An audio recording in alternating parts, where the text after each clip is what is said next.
The cross. The oldest religion on earth is the worship of the sun on the cross. And this is how the cross is formed. You see the solstices and the equinoxes. And there's the symbol. And you'll see it, I mean, this is not... The great thinkers will tell you that this is caveman evolving along the Darwinian lines, and then all of a sudden waking up to art and stimulating his brain, and then is becoming an artistic creature. This is a very rustic pagan. Pagan means country bumpkins, not refined. Doesn't have to be. There's two styles. There's always the pagan rustic, and there's always the cultured style of the esoteric. Exoteric, esoteric. This is very exoteric, and this is how. But it's also esoteric. But this is how, when we awaken to what already is. No caveman just said, "Oh yes, well the wave, I see. Yes, I'm thinking now. Must be expressed like that, you know, or whatever." We remember this science. You can't invent it. There's nothing new under the sun. You see, so this would be explained by we remembering who we are. The astrologers say when we return to the science, the mother of all sciences, astrology, when we return to it, it is because we have awakened and remembered who we are, and we look to the stars and remember this is where we came from, you see.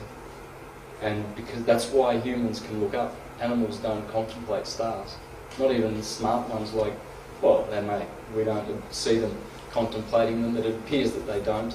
But we certainly do contemplate and wonder, you know. It's got to be more, etc. So this is what we're doing. We are remembering this. And here are the most ancient of all glyphs which are revealing the wave. This is all based on the wave. Light, vibrating light, universal mind thinking. Every culture, that's the secret of creation, the wave. Here is a very elaborate, I think this one turns up in a bigger slide in this presentation, but this is in the temple in India to the sun, the 8-spoke wheel. This is fine carved stone. This is like very hard stone carved in India, polished in the temple of the sun. There's about 24 of these wheels all around, or 12 of these wheels around the temple. The temple of Karnak in Egypt, Konark in India, and Karnak in France. Because it's all about Aries, the head. Karnak, the head.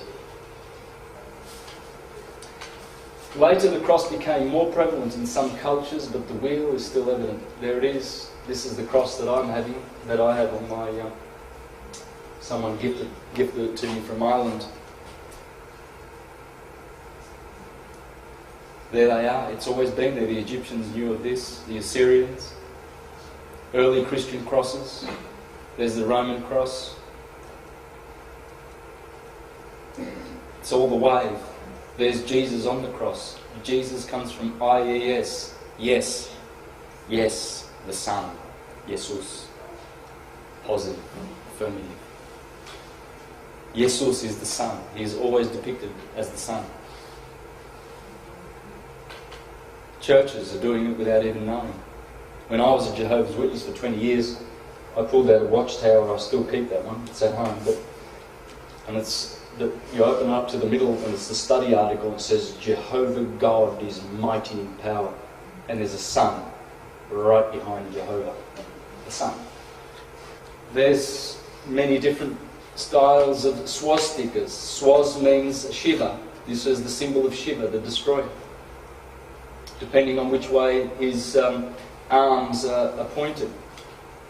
But you have them all over the world. It's the wave. The secret of creation is in the wave. The ancients knew this, and they were leaving behind something that they knew would be misunderstood with the the dropping of consciousness that we have experienced in the last Piscean age, the Iron Age. I mean, there have been inquisitions and people have killed other people because they don't have the same religion. Continents have been conquered in the name of Christ, in the name of Islam, African countries.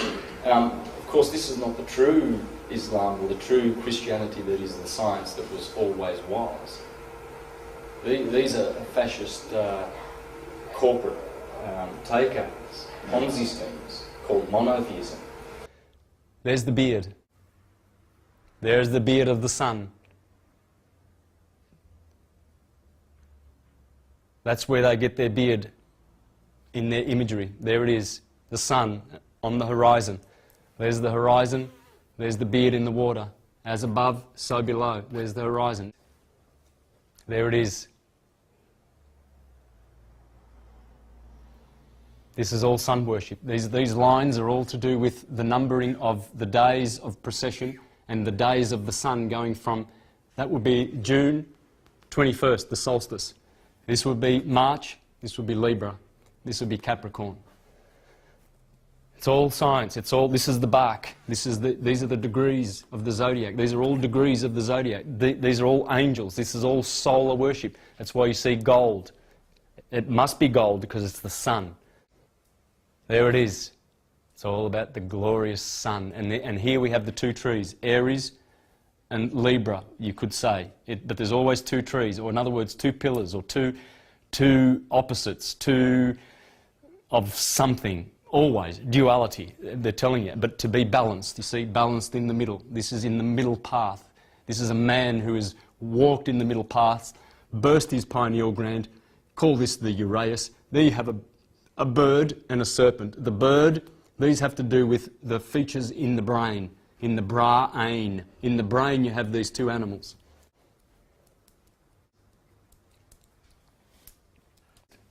There he is.